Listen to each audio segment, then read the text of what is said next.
مجیب صاحب، آپ سے میں یہ پوچھنا چاہتا ہوں کہ یہ کارروائی جو تھی وفاقی شرعی عدالت کی جس کی بھی ہم بات کر رہے ہیں،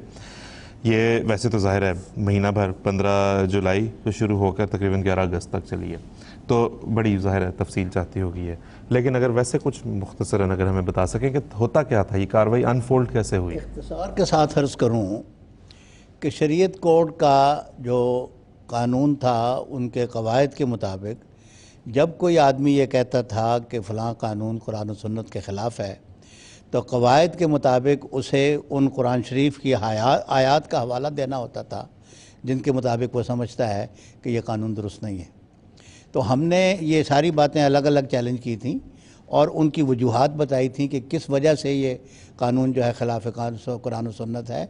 اور مولوی صدر الدین آئے وہاں سے راولپنڈی سے وفاقی شرعی عدالت میں، انہوں نے عدالت میں کہا کہ جی انہوں نے 33 آیات لکھی ہیں مذہبی آزادی کے بارے میں، ان کا کوئی تعلق نہیں ہے، یہ غیر مسلم ہے، اس طرح کی بات۔ لیکن میں یہ عرض کر رہا تھا کہ ہم نے 150 حوالہ جات اس میں دیے، اور جب سماعت اس کی شروع ہوئی تو ہم نے بحث کرتے وقت بحث کرنے کی توفیق مجھے ملی، ہم نے اپنے لیے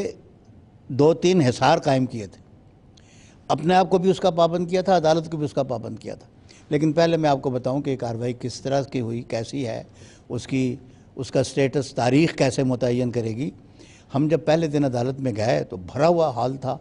مولویوں کی طرف سے بہت سارے طالب علم آئے ہوئے تھے، ہمارے ساتھ ہمارے دوست تھے، لیکن احمدی اس دن کم تھے، مولویوں سے بھرا ہوا تھا سارا حال، اور ہم خدا کے فضل سے تیار تھے پوری طرح سے، حوالے شوارے وہ سارا وہ تفصیلی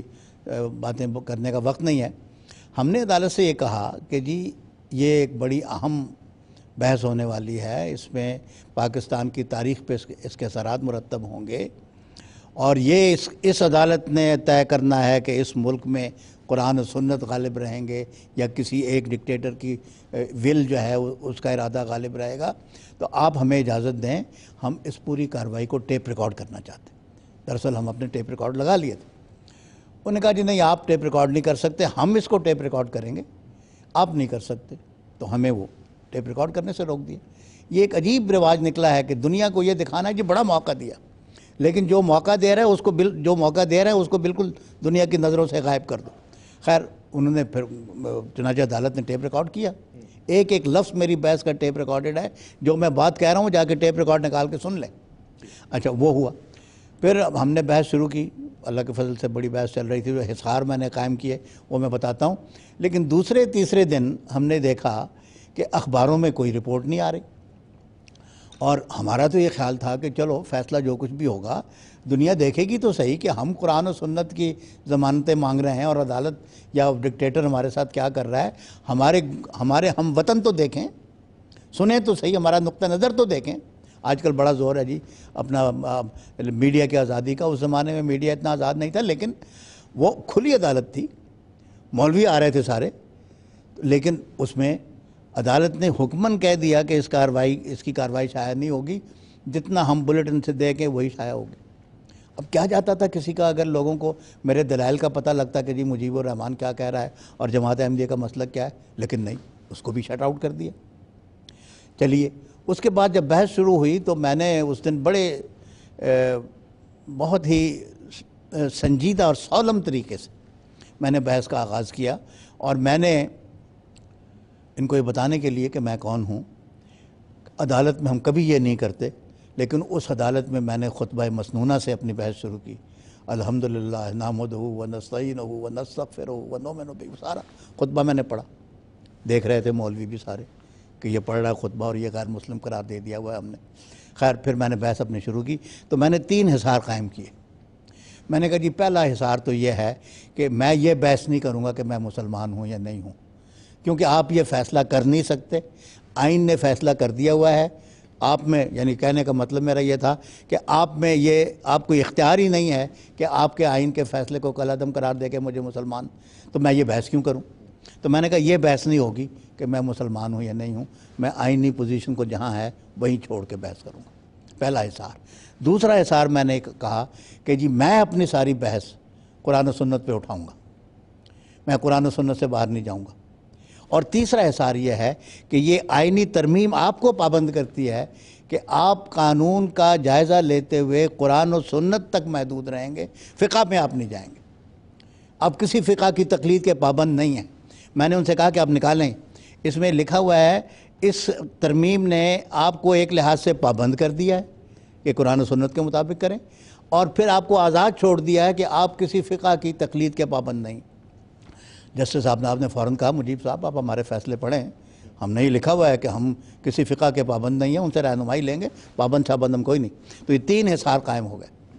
میرا عقیدہ زیر بحث نہیں آئے گا، قرآن و سنت پر بحث رہے گی، فقہ پر بحث نہیں ہوگی یا فقہ پر فیصلہ نہیں ہوا کیا؟ ہم لوگ وہاں پر قرآن و سنت کی روشنی کی طرف ان کو بلاتے رہے،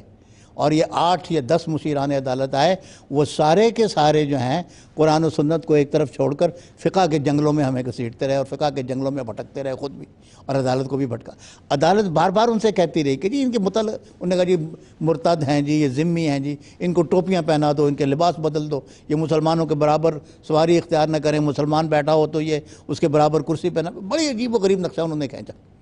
وہ جسٹس فخر عالم نے کہا جی آپ یہ سارا کچھ جو کہہ رہے ہیں، یہ محمود غازی نے کہا، نہ قاضی مجیب الرحمان نے، جو پشاور یونیورسٹی کے شعبہ اسلامیہ، انہوں نے کہا جی آپ یہ باتیں کہہ رہے ہیں، یہ باتیں کر کے آپ دنیا کو منہ دکھا سکتے ہیں آج کی دنیا میں؟ یہ باتیں عدالت میں ہوئیں۔ عدالت سب کو کہہ رہی تھی کہ جی آپ یہ غیر متعلقہ باتیں نہ کریں، یہ بتائیں کہ یہ جو پابندیاں آرڈیننس میں لگائی گئی ہیں یہ قرآن و سنت کے کوئی آیت کس کو آتا ہی نہیں تھا۔ خیر یہ بحث ہوتی رہی، ہم قرآن و سنت کی طرف ان کو بلاتے رہے، وہ ہمیں فقہ کے خارزاروں میں گھسیٹتے رہے۔ بحث ہوگی، جو کچھ بھی ہوا، لمبی بحث ہوئی، وہ بحث اپنی جگہ ایک بڑی دلچسپ داستان ہے۔ ہمارے مبشر کالوں صاحب وہاں موجود تھے، ہمارے ساتھ تھے، حافظ مظفر صاحب بھی موجود تھے، نصیر قمر صاحب، بہت سے لوگ تھے، اور بعد میں تو اتنی حاضری ہونی شروع ہو گئی تھی کہ جامعہ اشرفیہ کے وہ عبد المالک کاندلوی تھے، وہ بھی آئے ایک دن، اور وہ مقدمے کی کارروائی کے بعد وہ خود آ کے انہوں نے مجھ سے سلام کر کے میرے ساتھ تبادلہ خیال گویا۔ ان کو اس بات کا احساس ہو گیا تھا کہ یہ باتیں جو آدمی کر رہا ہے ہوائی باتیں نہیں ہیں۔ تو بہرحال بہت اچھی کارروائی تھی، لیکن ہوا کیا؟ یہ ان کو کہتے رہے ہیں کہ جی یہ غیر متعلقہ باتیں ہیں، لیکن جب فیصلہ ہوا تو اس میں تو ساری غیر متعلقہ باتیں ڈال دی تھی، جن کا ہم جواب بھی نہیں دے رہے تھے، اور بعض باتوں کا جواب دیا، بعضوں کا نہیں دیا، لیکن وہ غیر متعلقہ تھی، تو وہ سارے فیصلے میں ڈال دی۔ اچھا اب ہوا ایک اور بات عجیب یہ ہوئی کہ 14 دن بحث ہوئی تھی، اور ہم نے یہ اہتمام کیا ہوا تھا کہ میں روز کی روز بحث جو اس کا خلاصہ تیار کر لیتا تھا، تو اپنے آخری دن کی بحث کے بعد ہم نے اپنی بحث کا خلاصہ تحریری طور پر، مجلد طور پر عدالت میں داخل کر دیا، کہ یہ نہ ہو کہ عدالت نے جو نوٹس لیے ہیں ہماری کوئی بات رہ جائے۔ بعض اوقات تحریری بحث دینے میں عدالت کو سہولت ہو جاتی ہے، حالانکہ ہم سب حوالے ان کو ساتھ ساتھ دیتے تھے، فوٹو سٹیٹ کرا کے دیتے تھے۔ تو 14 دن کی بحث کے بعد ہم نے کوئی ان سے سٹے نہیں مانگا ہوا تھا، ہم نے کوئی قانون کو معطل کرنے کی درخواست نہیں کی ہوئی تھی، ہم فیصلہ کرتے تھے۔ اتنی لمبی بحثیں جب ہوتی ہیں تو 2-2 ڈھائی مہینے بعد فیصلے ہوتے ہیں، فیصلہ رزلٹ محفوظ ہو جاتا ہے۔ لیکن ہوا یہ کہ جب ہماری بحث ہو رہی تھی، ہمیں ادھر ادھر سے آوازیں آ رہی تھیں، ہرکارے دوڑائے جا رہے تھے کہ یہ تو لے دے جائیں گے، یہ ہو جائے، بہرحال جو کچھ بھی ہوا، ایک دفعہ بیچ میں عدالت کا التوا کر کے چیف جسٹس صاحب کو اسلام آباد جانا پڑا۔